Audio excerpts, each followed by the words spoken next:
This week, D.A. Bartley, author of Death in the Covenant, talks about ignoring some of the traditional advice given to authors.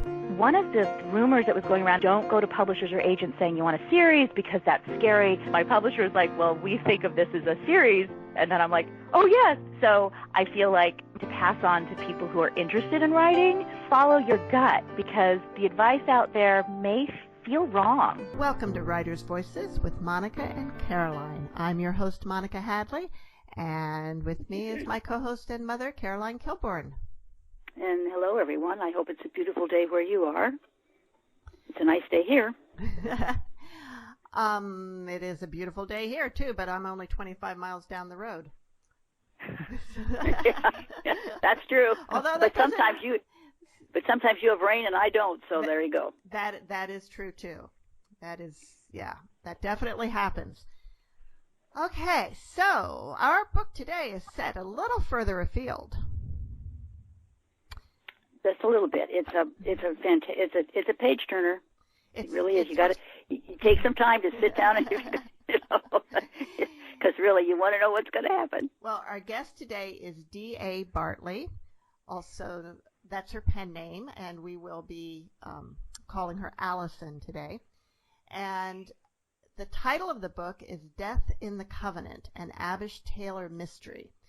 And D.A. Bartley is a member of Daughters of Utah Pioneers. She traces her family history back to the earliest days of the Church of Jesus Christ of Latter-day Saints.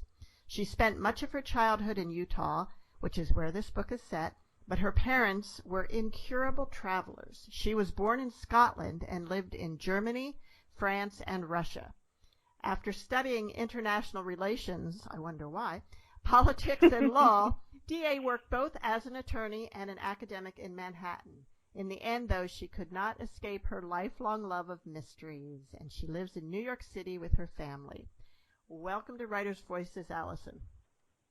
Thank you so much. I am so excited to be here. Now, you shared with us before we started why you use D.A. Bartley on your books. You want to share that with our listeners? Sure.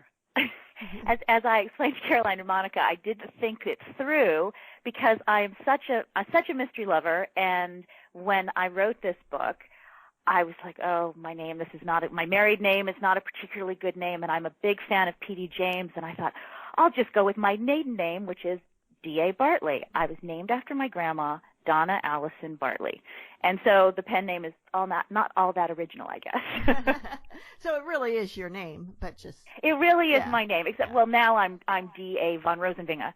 So you can understand, actually, Bartley is a lot better. I took my husband's name over 25 years ago, and yes, there you go. So I concluded von Rosenvinge was just far too long to put on a cover. And it doesn't sound quite mystery-ish. I feel like Bartley's a better mystery author name. Von Rosen? Rosen what? Exactly. So you grew up in Utah. Did you, and this Abish Taylor grew up in a Mormon family, and that's your detective in this cozy mystery. Did you also grow up in the Mormon faith? Yes. I did. I grew up I was born in Scotland, but I have no memory of it. So my father was in graduate school at the University of Edinburgh, and that's why I was born in Scotland. And my parents moved back to Ogden, Utah when I was 2. And it's funny because the setting for the book all sort of happened when I was visiting an old friend from high school who's moved up near a place that I remember loving so much as a kid, but we lived a little bit further away in Ogden and not quite such a picturesque part as where Abish has her place. But yes, I grew up in Utah, and I lived in Ogden until I was 10. And then we up and moved to France, and then we moved to Germany, and then we moved back to Salt Lake when I was about 15. And I went to high school in Salt Lake, and then I left for college. And I get back as much as I can because I miss those mountains. So kind of the first question that comes to mind after reading this and knowing a little bit about your background is, Abish has left the Mormon faith, but she's still in Utah. She still loves her family. Some of her family doesn't want anything to do with her, but her father and brother are still, in her life.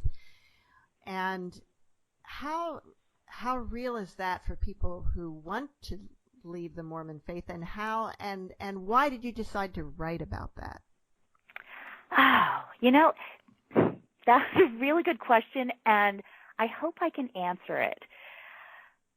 I have a lot of friends who have families where certain people have left and other members of the family have stayed in the church. And I guess I always found that really interesting. I know for, I guess, anybody who comes from a really religious household, which mine was. I mean, you went to church every Sunday. There, basically, your events during the week were basically sort of various things for young women, and when you were a child, and then there were women's things and men's things, and all, your social life was very much organized around the church. And when I was small, pretty much when I was a little kid, I didn't know anybody who wasn't Mormon. And then as I got older, I had friends who started leaving the church, and I started to see how different families handled that, because when your church is so central to your life, there's a tension for families that I feel like. I now live in New York City, and I have some people who read my books and are like, wow, I don't, do people really go to church that much? And I'm like, yeah, actually, people do go to church that much. That's really how, that is part of life. And I feel like how people navigate that is really hard, because you've got, and I guess that might be why the tension's so good and why I was drawn to it, because family is really important to me. And sort of your spiritual life is very important to everybody. So families and spiritual life are important, very, very basic foundational parts of life. And if those two things don't mesh, how do we navigate that in a compassionate, good way? And I think it's hard. And I think Abby, every time I come back to the theme of Abby, particularly with her older brother, and that relationship is so strong, and I love him, and her dad, and that relationship is a little bit more fraught.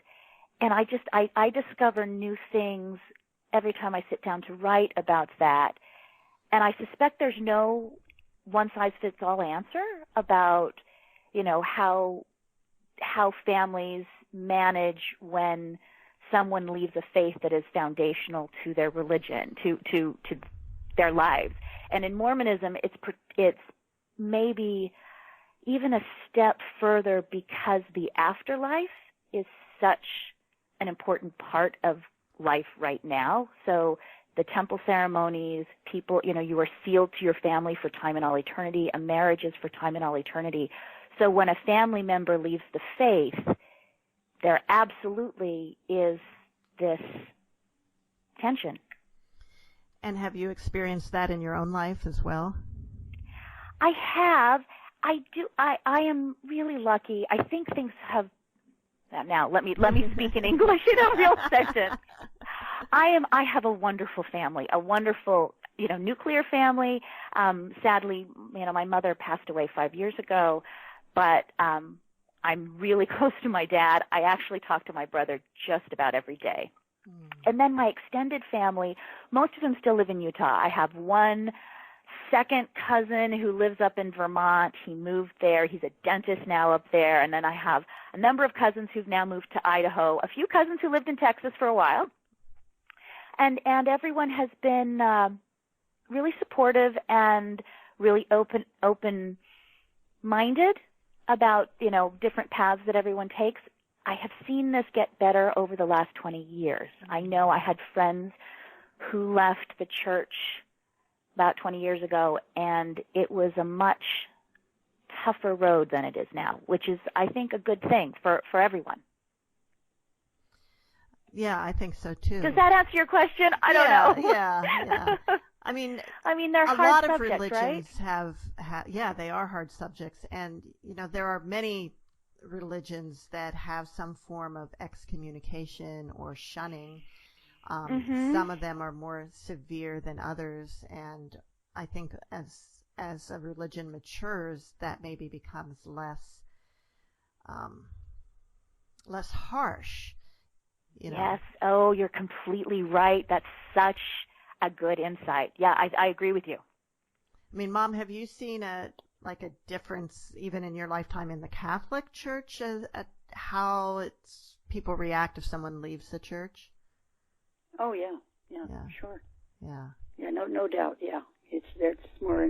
They're still inclusive in if they want to come and worship. They're not shunned or looked down on or anything. They're just So yeah, that's true, and I'm glad to know that there are other faiths that do that as well. Yeah.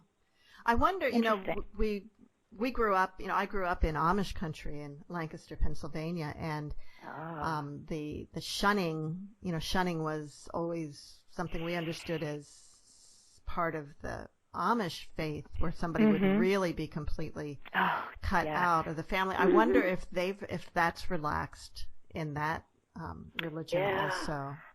I wonder. That's a really interesting question. I am the biggest fan of Linda Castillo. I love the Kate Burkholz series, which is in Amish country, and she does talk about shunning, or it's a theme in a number of her books. But that's a really interesting question. I don't know the answer. I'd be curious to know, though. I would too. I'll have to research that. I would too. Now, Death in the Covenant is not the first book in your series, right? How many books are there? It is the second book. The first book came out last August, and Blessed Be the Wicked. And that, of course, was Abish Taylor as well. And yes. Not having read that and starting with this one, I feel like you did a really good job of kind of filling in some of the background without spending too much time on it where it detracted from the current story.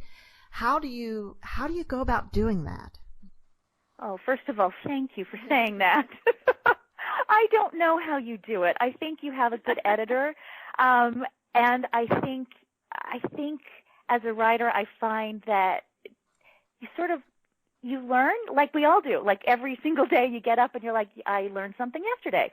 And I think I'm trying to have a lighter hand with dropping information, but I do think I really have to give my editor credit. I wish I could say, oh, well, it's just because I know how to do it, but I don't. But that would be lying. Well, you said that you have to leave some things unresolved as you move ahead. But I think writing a series would be very interesting.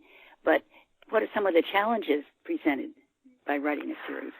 I do love series so much, and I read them myself, so I do, but now that I've written 2 and I'm working on the 3rd, I do see that there are challenges.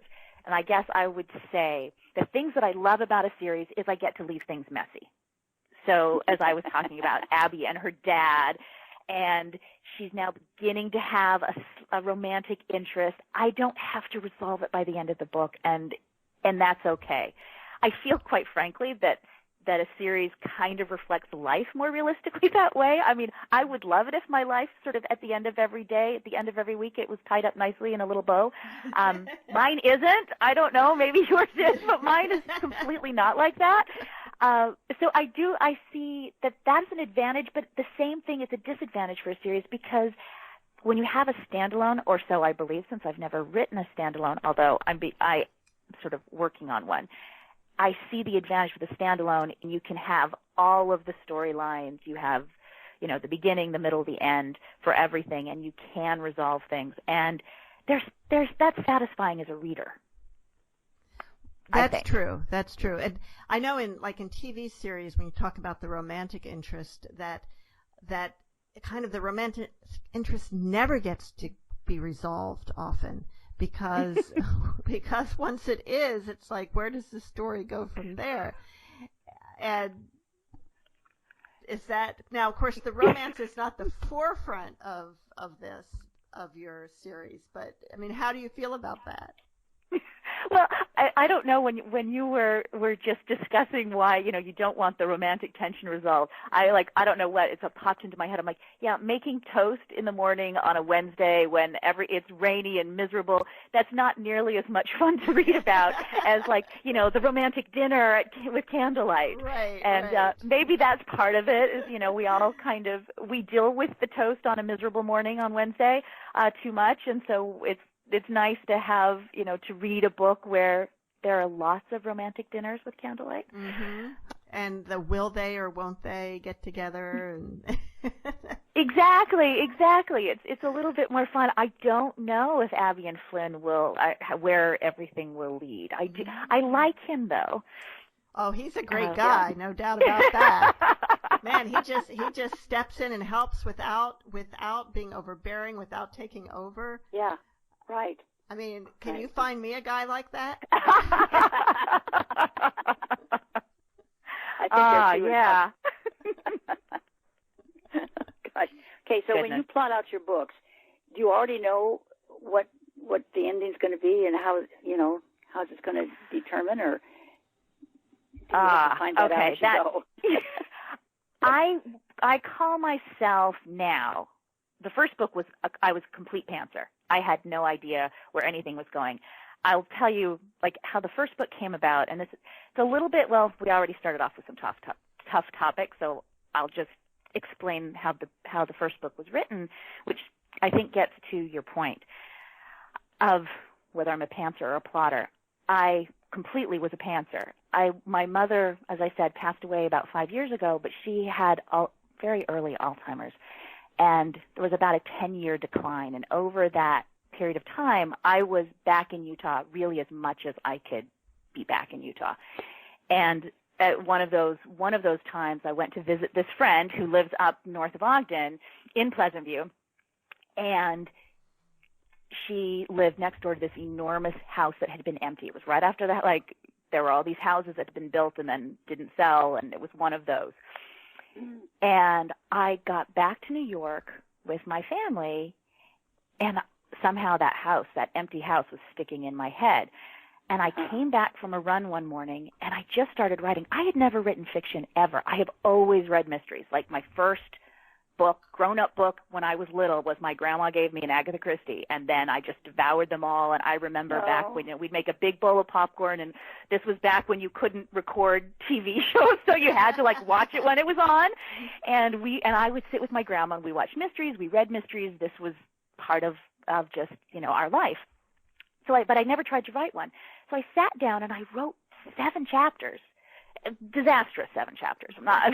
It was not genius, but I wrote 7 chapters, and then the next week, my daughter, and this is I guess this is life. My daughter was the goalie for her lacrosse team at school, and she successfully defended the goal with a penalty kick, but she did it with her helmet, and she ended up with a concussion.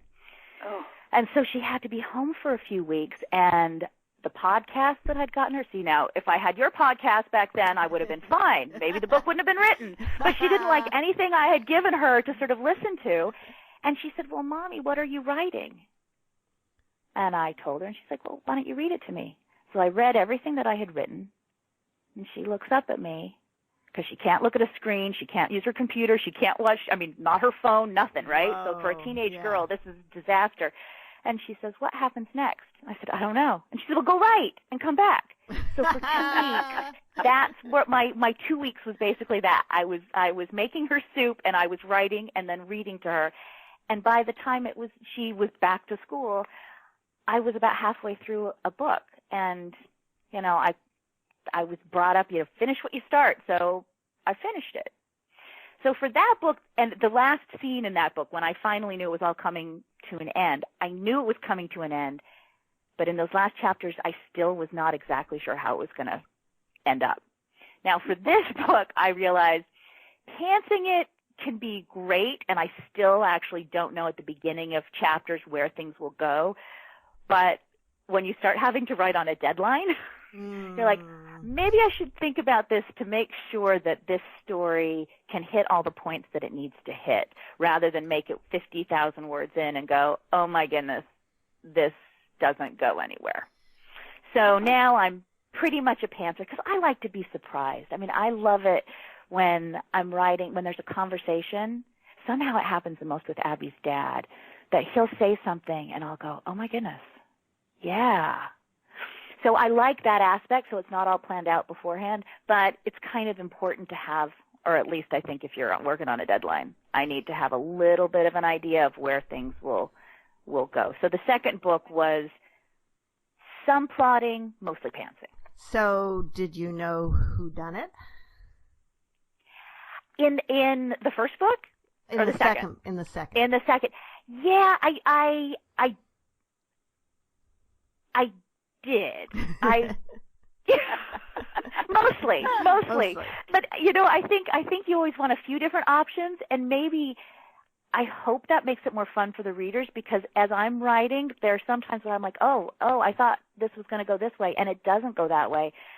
And I found that it's kind of important to trust your gut that's telling you, no, this is not the right path to follow. And then, so there were a few people that I thought were likely suspects, and then as the story evolved, it sort of becomes clearer and clearer who done it. There we go. We had plenty of options here. There were plenty of options you could choose from. True. So that was good. Yeah.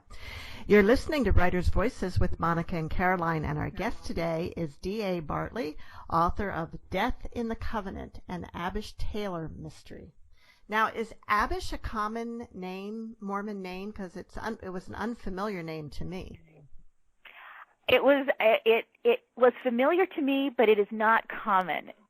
Growing up in Utah, I had lots of guy friends who were named after prophets or people in the Book of Mormon. It's really common for boys to be named after people in the Book of Mormon or prophets or Mormon leaders. Not so many girls. There's Mary and Sarah, some biblical names, but not, it's not so common. And Abish sort of came to me. She was just sort of very strong character, and I was like, what? But I didn't know her name. I kind of knew her last name was Taylor because I wanted her to be connected to sort of Mormon aristocracy. So she's descended from the third prophet of the church. But I didn't know her first name, but I thought, you know what, let me flip through the Book of Mormon. And I knew that I had some names, and as soon as I saw Abish, I was like, oh, that's it. That's it, Abish Taylor. I don't know I've never met anybody named Abish. I don't know if it's really common, but that's her name, and that's why she has her name. And of course she goes by Abby, which makes it a little easier for the rest of the world to understand. Yes, absolutely. Yeah. So, we touched on this a little bit, but when you're writing about the Mormon Church, is that controversial at all for you to be writing about this? Yeah, I guess. Again, like this, it's a topic that's a serious one. And before the first book came out, I actually reached out to all of my friends who are very active in the church and family members, and just said, if you don't want a sort of a very nuanced, if you don't buy my book just because you're my friend and family. In the first book, the opening scene has someone in their temple clothes, and I describe it all. And you're not supposed to describe all of that. And so to answer the question, can it be slightly controversial? Absolutely. I'm happy. All of my research, all of my doctrine, all my scripture stuff is accurate, and I've had no comment or feedback where anyone has said, "Oh, you got this wrong," which is good. Having said that, I feel like, and maybe this is getting back to the point we were making earlier about maybe, religions becoming or growing up, younger religions growing up. So like the Amish and Mormons are young religions, right? And I think that we're all ready to sort of see both the good and the bad. I don't think any particular religion has a monopoly on either goodness or badness.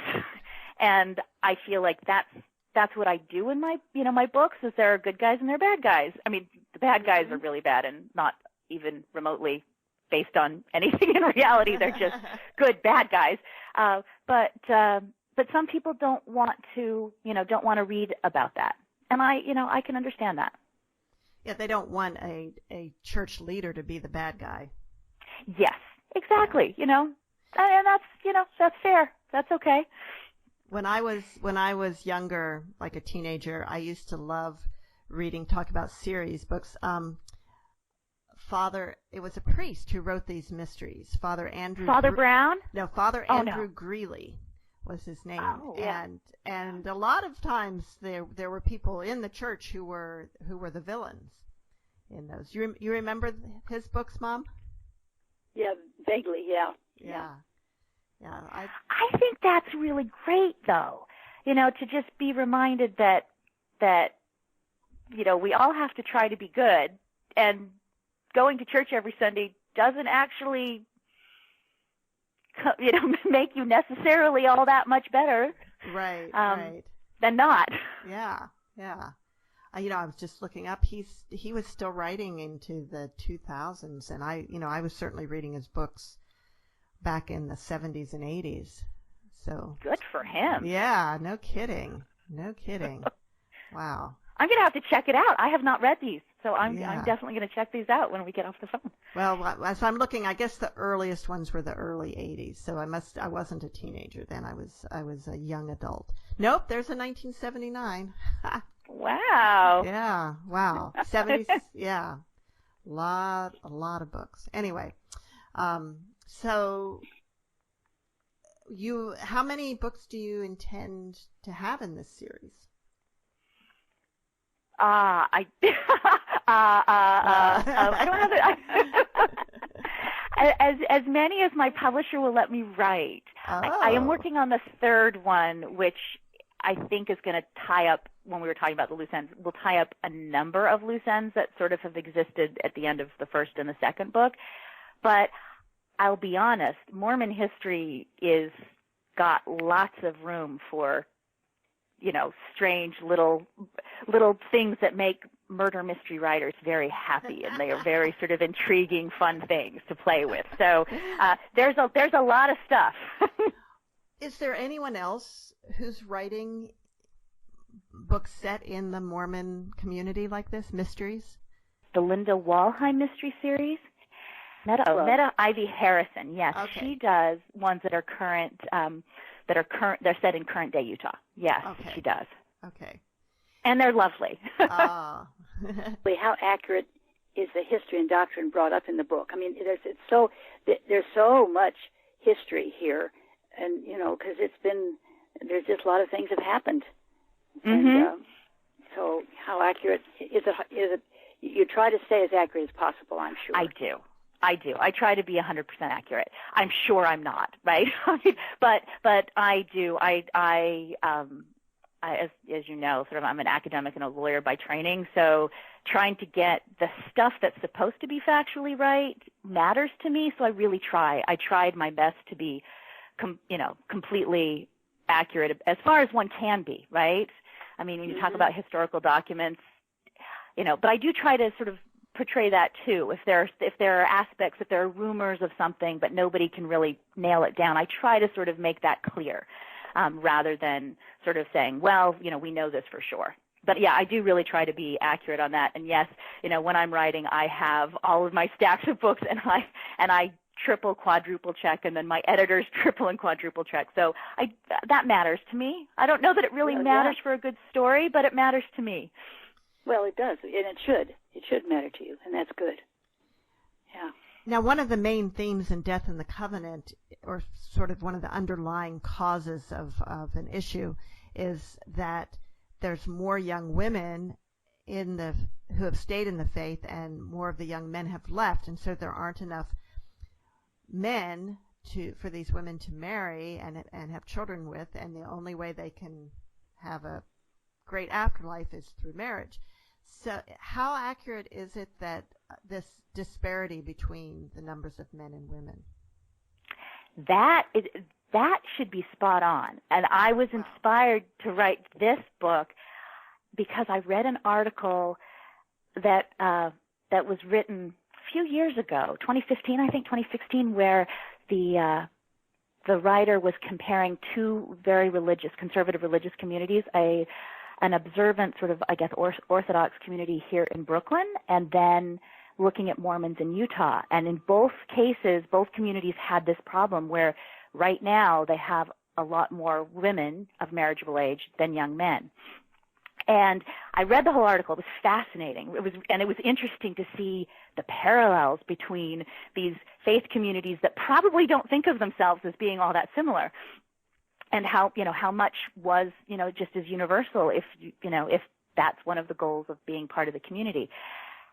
So I read this, and then I remember the stories that I was told back in the 70s when I was really little, and before the internet and before all these links where we can find out so much information. But I remember being told at Sunday school, why did Joseph Smith take more wives? Why did Brigham Young take more wives? And I was like, wow, this is kind of interesting. Maybe we should see where this goes, because it reminded me of these stories I was told in Sunday school. Now, as a woman reading about the belief systems surrounding women and kind of the restrictions on women in the Mormon faith, I'm like, I would think women would be the first ones out the door, because the men have all the power, it seems like. So why are young men leaving and young women staying? That is a really interesting question, and I don't have a good answer for that. And I have talked to a lot of my friends who are men who, some are, many still in the church. Most of them went on missions, which most young men do. And there isn't a good answer. I mean, this article that was written about these two faith communities, the thesis was that men just have an easier time leaving things, and women tend to take care of all of the social components of the faith community, which keeps them in it as well, because they do all the baking, all of the things where you're helping your neighbors, all of that kind of thing. And so this was part of the theory, but I don't know. What do you think? Do you have an answer for that? Well, maybe it's harder for women to break away from their parents. Oh, yeah. Yeah. There's more attachment there. Yeah. I don't know. Yeah. But yeah, I believe that. I mean, it's a personal choice.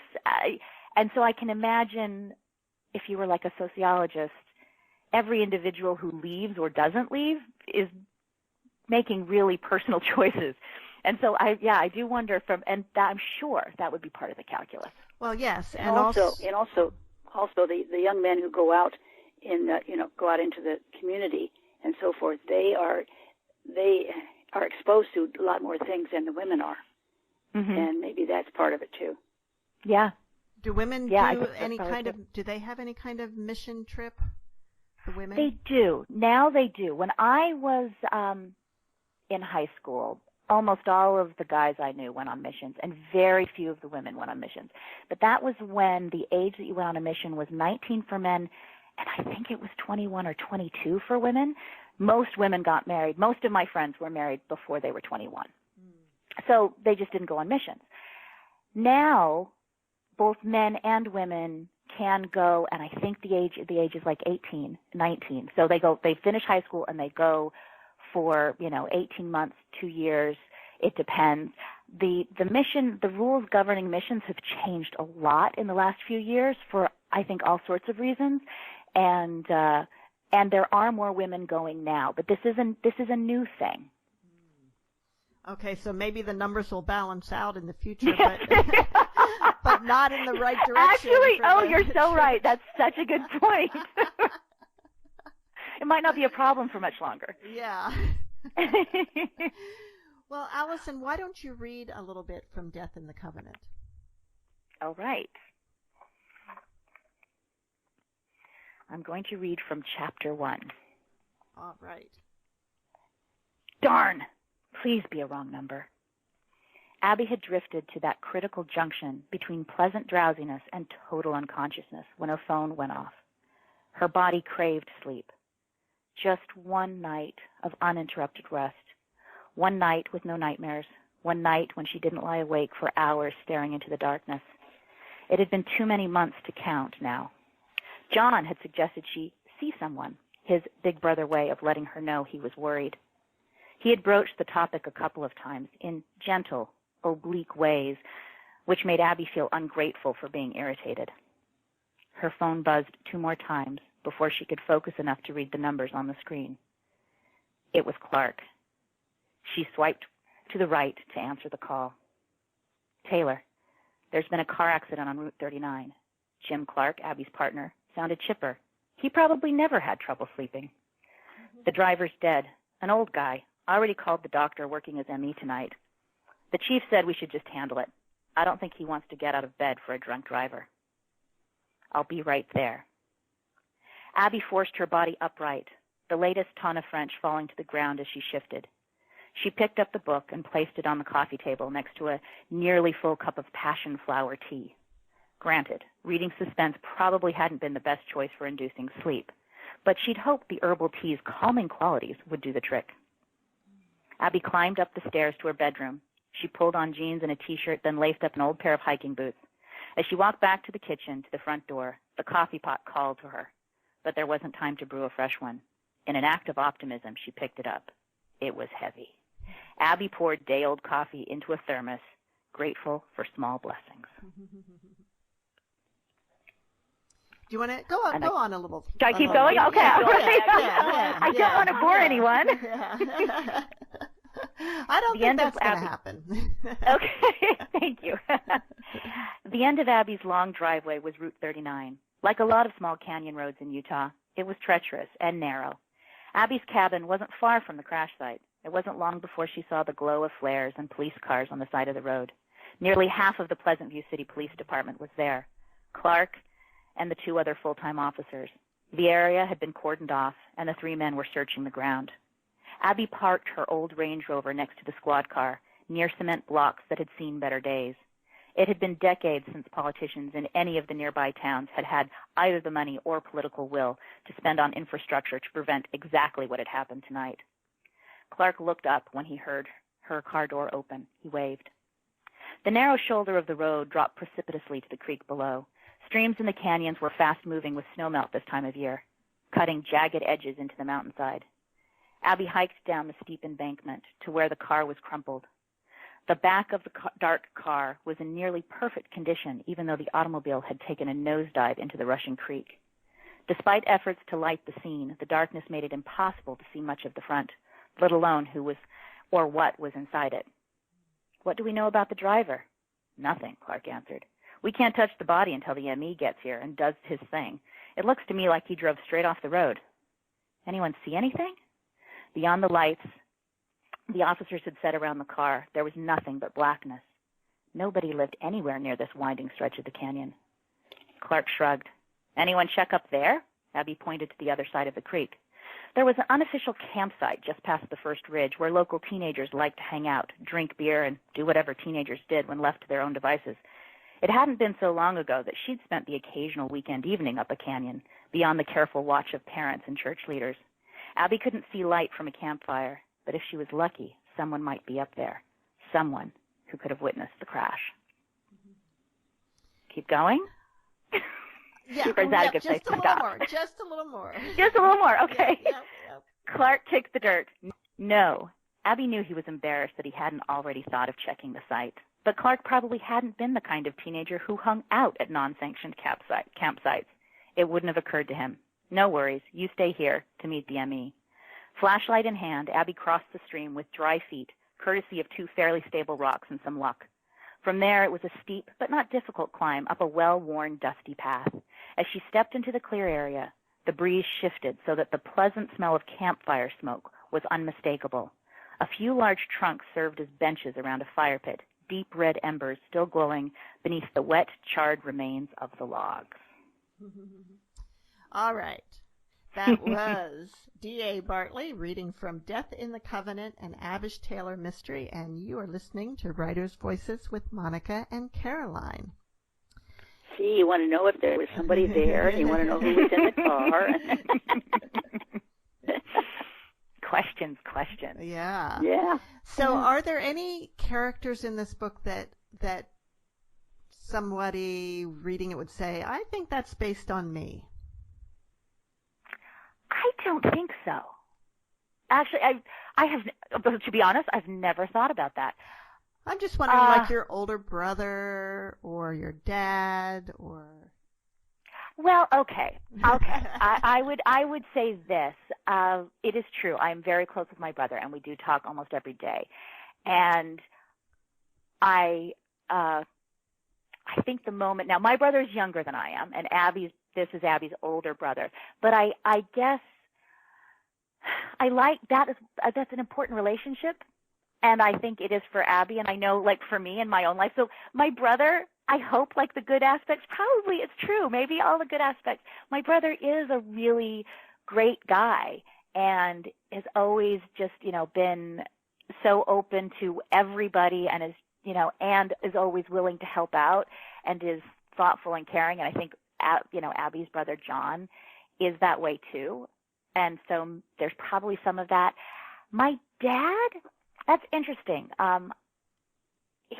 Yeah, there might be some aspects of Abby's dad, like, that is probably also true with my dad. I mean, my father is sort of interested in an academic, sort of absent-minded professor way, although he was not a professor at BYU. And so maybe there are some similarities there, but I think most of the characters kind of grew up themselves, but they clearly, it's because of people I've met and I know, and little bits and pieces. So undoubtedly, someone who knows how brains work better than I do might be able to answer that question better. And how much of you is there in Abby?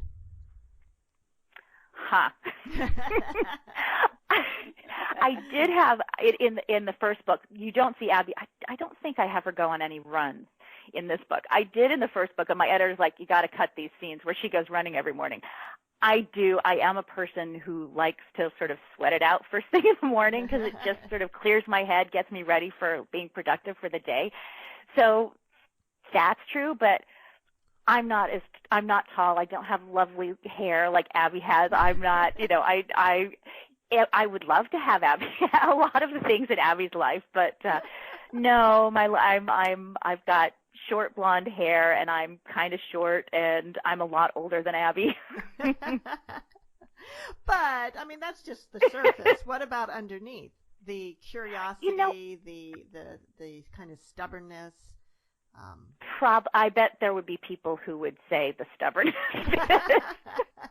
And I think we do like to cook. Abby cooks, and I think actually in all the books there are scenes where she's cooking. I think she cooks tacos with Flynn. I love to make tacos.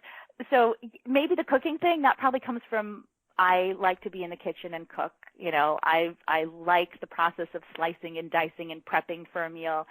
And Abby does too most of the time, unless she's exhausted, which is probably true of all of us, right?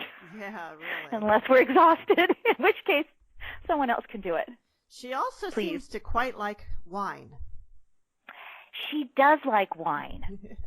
I was pleased, and because obviously either you know something about wine yourself or you're made it up, did some research, but you put in a couple of less common varietals, that one of which I'm particularly fond of, which is Gruner Veltliner. Oh, you do? You like Gruner Veltliner? Yeah, I do. It's a white that's German, I think. Is it Austrian? Austrian, yeah. When I was in Austria and Germany a couple years ago. Nice. Yeah, so it's one of my favorite whites. It's a little less sweet than a Riesling. Yes. No, you're completely right. I like it too. No, okay, all right, there's that too. I like wine. Abby likes wine. Yes. Okay, there you go. There was a red, too, that you mentioned, Monte something, Montepulciano. Is that a Montepulciano? Yeah, she might have. Yeah, she had that one, too, so I'm like, okay, here's someone who knows her wine. Yeah, okay, this is true. Those are wines that I drink from time to time. Yeah, they're not all that easy to find sometimes. I mean, a good wine store obviously will have them, but they're not going to be on every restaurant's wine list. No. Yeah. That's right. Yeah. I like a Gruner. Yes, I like a Gruner too. Completely. Yeah. So I like, that was something that I certainly identified with Abby about. And it's not like I drink wine that much, but but when I do, I like to try different varieties. Don't give me a Merlot, No, there's something nice. I also think when I'm writing with Abby, particularly if the day's been, particularly brutal for her, you're like, you have a glass of wine, slow down for just one moment, sit down and let that pass and leave. And a glass of wine can do that. And it's supposed to be very good for you. Yes. Yeah. It's a health food. Yeah. Well, in the Blue Zones project, which was, to try and help people get healthier habits, one of the things you got points for was having a glass of wine at the end of the day, especially if you especially if you did it with friends. That is nice. Yeah. And I like the fact that it's with friends because that's it. You slow down and you connect with other people over something that's enjoyable. Right. I like that. So, Caroline, were there some things did you learn some things about the Catholic Church, or the Mormon Church when reading this that you didn't know before? Oh, absolutely, because I didn't know anything about it, to say the truth. And I was wondering, how familiar with the Mormon Church do you need to be to read this book, read this series? And I think you learn some things, so I don't think you have to be familiar when you start out, do you? I hope you don't. I don't think, when I first started writing, I don't think I set out to write sort of Mormon murder mysteries. I was thinking of like a classic mystery, which is what I love to read myself. And I knew that writing was going to be hard enough as it is, so I wanted to write with knowing as much stuff already as I could, right? So it was so setting it in Utah, as I said, there was the house in Utah. It was going to be in Utah, and the rest of it happens. I think also like the themes. I mean, all religions like to think of themselves as being so unique and different, but I hope I hope they're universal things. And yes, there are some things, particularly in this book, where they are probably distinctly Mormon, but probably a lot of people who are Mormon don't know some of the things in here because it is a long time ago, and it's not something that is talked about a lot. So I imagine that maybe Mormons themselves would learn more things than even non-Mormons because this isn't something that we talk about a lot. Now, one of the things I found interesting was this idea, and I'm not sure if this came from a real study or if it's something you created, but that Mormons were actually more against polygamy than non-Mormons today. Yes. Did that come from a real study? No. Well, okay. Not that I know of. I'll answer it that way. Could somebody have done a study like that? Could the church have paid for a study like that? Absolutely. My experience, though, is that generally that Mormons have become, I mean, I remember growing up thinking that polygamy was a horror, and it was a really awful, awful thing. And I think there was a collective sense of shame at a certain point about it.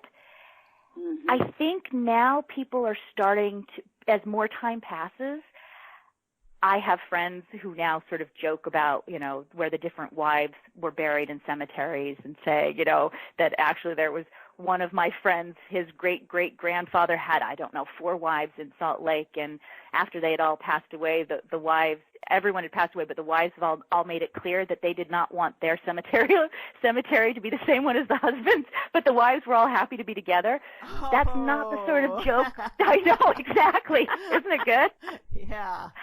And so I think that's a joke that can happen now among Mormons, I think. It's not a joke that would have happened, I think, 30 years ago. And so I think things are evolving. But hopefully not back to polygamy. Yeah, I'm not advocating for that. So, Allison, you mentioned that you started writing this sort of your first book in the series kind of almost accidentally. How did you go about finding a publisher? Oh, this is another another funny thing. My kids were getting older, and I was sort of getting in the process of going back to working full-time as a lawyer. Even bought myself a nice staid black suit with sensible heels, was all sort of ready that I was going to get myself ready to go back full-time. And I was working with a friend of mine who, was helping me with my resume and this. And he just sort of out of the blue asked me, he says, well, what have you been doing? What are the other things you've been doing? I said, well, I wrote this manuscript. He said, really? He says, it's mystery? I said, yeah. He said, hey, I love reading this. And he was going away on holiday. Send it to me. I'm like, okay. Now, he happened to have known a few people in the publishing industry in New York, and he forwarded, after he finished it, unbeknownst to me, forwarded it to one of them. And then I got an email in my inbox that was like, hey, we're interested in publishing this, but I don't have a query letter. I don't even know your name. I just have the manuscript. And I'm like, my heart is like completely in my chest. Like it was insane. Having said that, I had gone to some writers' conferences at that point, and I had met with some agents, but I did not have an agent at that point. I did within a day of having that conversation with the publisher. There were a few agents who had sort of said, hey, we're sort of interested, and I am so thrilled that I'm now represented by Paula Meunier. But that's how it happened, was sort of backwards, in that the publisher said, yeah. And then I'm like, I need an agent really quickly. Okay, Abby, or Allison. Sorry. That's okay. I like Abby. Over the years, we have heard some really long and arduous pathways to publication, and we've heard some fairly easy and smooth ones, but I think yours takes the cake. For long and arduous. No. That's okay. Yeah, I think the path. Well, yeah. All right. Yep. So congratulations. Thank you. And did you get a series deal right out of the gate? No, I did not. But there was talk at the first conversation. The question was posed whether I had ideas for more books. And the interesting thing was, and I guess maybe it's something I should pass on. I went to a writers' conference maybe a year before I was contacted by the publisher, because I was like, okay, I'm writing this stuff. I should be serious. And one of the sort of rumors that was going around, and a few people had sort of said this, don't go to publishers or agents saying you want a series because that's scary. Don't talk about a series. So I had been very careful in my conversation with my publisher to not say that I had ideas for other books in the same series. And then when my publisher was like, well, we think of this as a series, and then I'm like, oh, yes. And then I'm like, okay. So I feel like maybe to pass on to people who are interested in writing, do sort of follow your gut, because the advice out there may feel wrong. And it kind of did to me, because I had thought of it as a series of saying, oh, I shouldn't be so open about that. And the fact is that actually wasn't particularly good advice for me. And I guess that's one of those things I guess we all sort of struggle with in our own lives, that things that work for one person may not work for another. That's so anyway. True. That's very true. And of course, it may be a little different, like if you first sent out a query letter. But I would think that publishers of mysteries, they do tend to be series. And I don't know that they'd want to spend a lot of time promoting a standalone. But I could be wrong. Well, I don't know. Does anybody know really the publishing industry very well? It seems to me there's a lot of people are loving these sort of domestic suspense standalones. Yes. And that's really popular right now. And yes. like the classic mystery is sort of not the thing that everybody is talking about. But I completely understand with you, because I like to read series. Like I like to get to know the detective. I like to get to know the people, whether it's an amateur or a professional, and get to know the people in their lives. That's what I gravitate towards, and there are only so many hours in a day. So I feel like I probably don't read what is representative necessarily. I try to, but I gravitate towards what I love, which is mysteries. And do you have a favorite series right now other than your own? Oh, definitely. I love, as I mentioned, Linda Castillo, who does the Amish stuff. I absolutely love her. And you got a blurb from her on your cover. Congratulations on that. I did. I have to tell you, I had such a massive fangirl moment. She has been she is the most generous. I've never met her in person, but she has been so kind to me and so wonderful. And that's kind of true, I think, of the whole sort of mystery writing community, is people are so nice. Now, my theory on this, and you tell me if you think this is true, my theory is all of us read about killing people and people dying, and we write about it.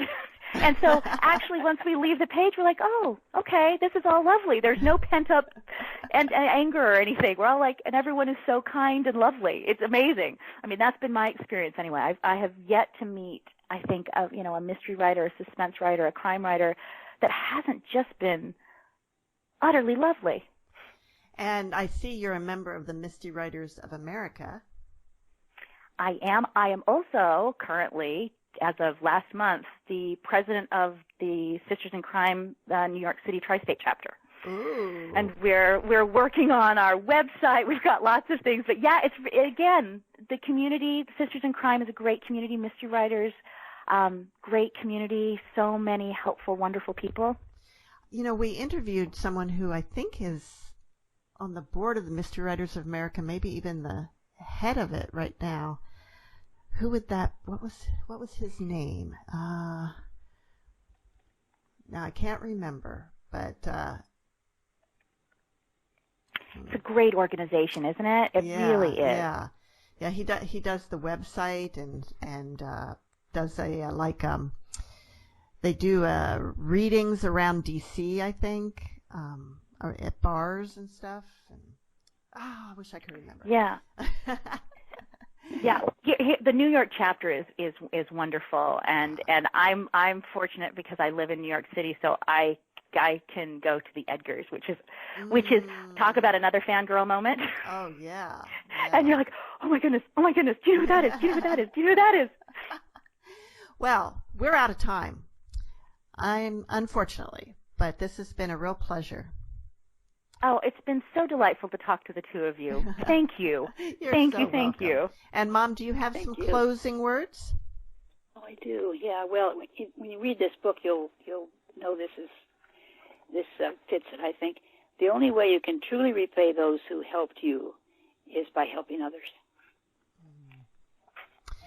Yeah. Well, thank you, and see you all next week on Writers' Voices. Bye, everyone. Bye.